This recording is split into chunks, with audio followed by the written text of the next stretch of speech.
Hello everyone, welcome back to Backbenchers of ICSE. Today we are going to study the first chapter of history, the First War of Independence. In just short. Short का मतलब ये नहीं कि एक भी point missed out है. Each and every point is covered. So you can use this series as your revision before one day of your boards. So let's start the lesson. So everybody knows that first war of independence was caused against the British, and it was the first step for the independence. And there were many causes. The first causes we are going to study is the political causes. Let's go. Political causes. The British policy of expansion. हमें यहाँ वही समझ में मिलेगा कि कैसे British ने India को अपने अंदर ले लिया था ब्रिटिश रूल के अंदर. Continuous annexation of Indian states reduce the power of Indian rulers. मतलब इंडिया के स्टेट्स को एक एक करके अपने अंदर ले रहे थे. The doctrine of lapse. States without a natural heirs were annexed by the British. Example Jhansi. कि डॉक्ट्रिन ऑफ लैप्स बोलता है इफ उनके पास खुद के बेटे या वारिस नहीं है तो उनको अपना किंगडम ब्रिटिश को देना पड़ेगा. Okay next. The disrespect shown to Bahadur Shah Zafar. उनका नाम उनके टाइम के कॉइन से रिमूव कर दिया था एंड उनके बाद वाले जो हेरियर्स थे उनको बहादुर या फिर शाह लगाने की अनुमति नहीं थी. The Mughal empire was insulted and dispart of real authorities. उनके पास कोई अथॉरिटी नहीं थी उनको डिसरेस्पेक्ट करने की. Annexation of Awadh. Awadh was a main pretext कि पूरा इंडिया ब्रिटिश रूल के अंदर चला गया. अवध चला गया मतलब सब चला गया. Awadh was annexed on the pretext of misgovernance and angering nobles and soldiers. मतलब अवध को कैप्चर कर लिया एक तरीके से. We can say that. Treatment for the Indian rulers like Nana Saheb का पेंशन रोक देना and Rani Lakshmibai were treated unjustly by the British. मतलब बहुत बुरी तरीके से ट्रीट करना. Absentee sovereignty means India was rule from Britain ignoring Indian interest. मतलब इंडिया का पैसा ब्रिटेन जा रहा है पर इंडिया को कुछ भी प्रॉफिट नहीं हो रहा. इंडिया बस लॉस पे जा रहा है एंड इंडिया में कुछ भी इंप्रूवमेंट है. बट पहले जब मुगल्स थे तब इंडिया में कुछ ना कुछ तो इंप्रूवमेंट जरूर हुआ था. बट अब ब्रिटिश आने के या फिर ब्रिटिश के अंदर आने से इंडिया के पास कुछ भी इंप्रूवमेंट नहीं हो रहा था. Let's go to the second slide. Social religious reform. Interference of social customs. British law interfere with age-old tradition. British अपना टांग सब में अड़ा रहे थे. Like they were involving around the British and also in Indian old tradition में भी problem create कर रहे थे. Fear of modern innovation. यहाँ पे एग्जाम्पल सती प्रथा स्टॉप करना, विडो रीमेज वगैरह वगैरह. Okay. Fear of modern innovation. Railway, telegraph, western education created suspicious. मतलब ये टेलीग्राफ के जो टावर्स थे या हमारे इंडियन सोच रहे थे कि ये सब फांसी देने के लिए लगाया गया है. रेलवेज लाइक यहाँ पे रेलवे में higher caste and lower caste दोनों को एक साथ बिठाया जाएगा और वो कास्ट सिस्टम इंडिया के उस टाइम बहुत ज़्यादा था. तो इंडियाज वर थिंकिंग कि ये बहुत प्रॉब्लम क्रिएट कर रहा है Britishers. Racial discrimination. Indians were treated as inferior to Europeans. Britishers like आप लोगों को तो पता ही होगा dogs and Indians are not allowed ऐसे लगाया था banner. Corruption. Okay. Corruption in administration. British officer were corrupt and unjust.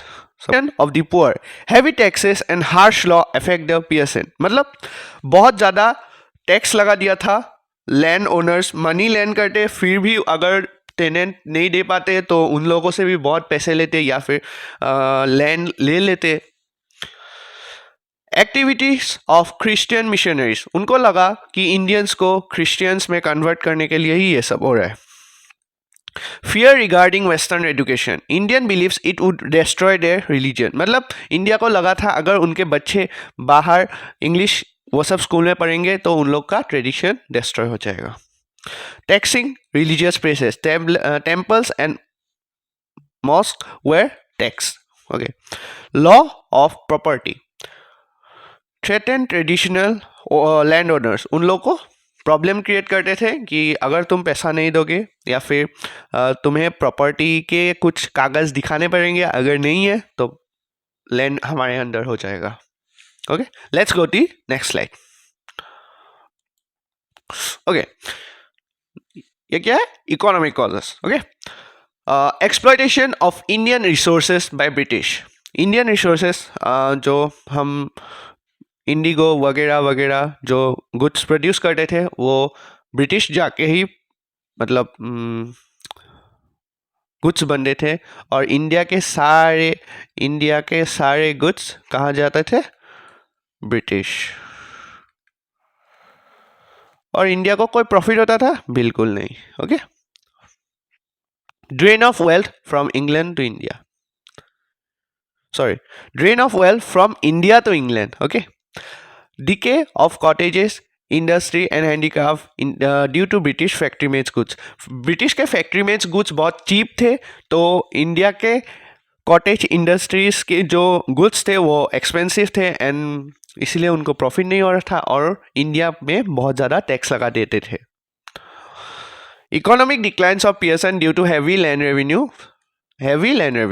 Okay, growing unemployment as Indian industry collapse, क्योंकि जो ऊपर के स्टेट्स थे like hierarchies of the government वो सब ब्रिटिशर्स ही थे। इंडिया के लिए हायर स्टेट्स में रहना पॉसिबल नहीं था।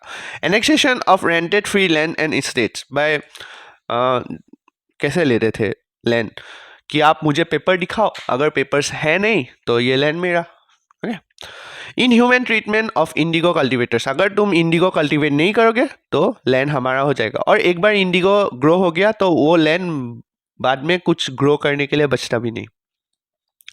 Property and frequent famine increase Mrs, मतलब बहुत जल्दी फेमाइन होने लगा, लोग पुअर होते रह गए। ओके,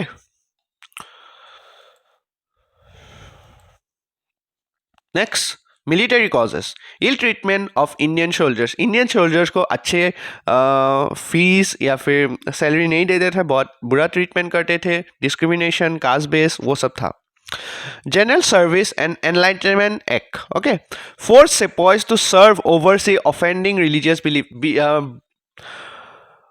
ब्राह्मण्स को लगा था कि अगर एक बार एक सोल्जर यहाँ से बाहर सी के उस पार चले गए, इसका मतलब उन्होंने अपना धर्म वश कर दिया। Large proportion of Indian in the British army, yet the discrimination continue. Bleak promotion, promoted suspect of Indian soldiers, मतलब प्रमोशन बिल्कुल नहीं होता। Withdrawal of allowance of Indian soldiers, allowance मतलब कुछ करने भी नहीं देते, बस सिपाही।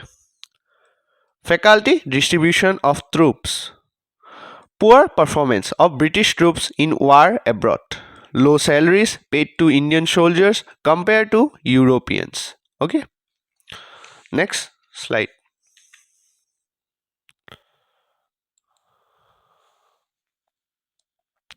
Immediate cause, Enfield rifle cartilage were rumors that the grease of fat and cow and pig, fat of cow and pig were used. Like हमें पता था ब्रिटिश ने बहुत एक अच्छा रूल इस्तेमाल किया था और वो था divide and rule, which was the main case of fight between Hindu and Muslim, क्योंकि हिंदू के लिए काऊ गौ माता है और मुस्लिम पिग्स को टेबू मानते हैं। सो ये बहुत प्रॉब्लम क्रिएट कर रहा था, एंड जो कार्टिलेज एनफील्ड राइफल था उसको मुंह से निकाल के रीलोड करना पड़ता था, और वो एक बड़ा इशू बन गया against the British army. Soldiers has to bite the cartridge, offending both Hindu and Muslim religious sentiments. समझ में आ गया? This lead to the rebellions of the sepoys. Okay, let's not go. Let's let's get let's go to the next slide. Result and effect of First War of Independence. The end of east India company अब direct queen Victoria के under मतलब England या फिर British rule के under आ जाएगा India. The British Victoria proclamation 1858 came India under direct the British crown. Okay. The end of Mughal dynasty and Peshwa. The change in religion of princely state मतलब change religions relation क्योंकि princely state को लगना हमें भी power चाहिए तो वो लोग क्वीन विक्टोरिया के साथ अच्छा रिलेशन बना के रखते थे. Policy of divide and rule वो तो सबको पता ही है. Racial antagonism. Okay. Increase between the British and Indians British और इंडियंस के बीच में रेशियल भेदभाव. Changes in foreign policies of British बहुत चेंज होने लगे. The religious policy change to avoid interference. Okay. Reorganization of the army. Army में अभी क्या होने लगा कि ब्रिटिशर ज्यादा होने लगे और इंडियंस कम होने लगे. फाइन. इंक्रीज रेशियल बिटरनेस मतलब बहुत बुरा बुरा से बोलते थे. Continuous economic exploitation and rise of nationalism. यही है. यही शॉर्ट नोट्स अगर आप एग्जाम के एक दिन आगे पढ़ जाते हो तो सब क्लियर हो जाएगा. Fine. This was me back benchers of ICSE.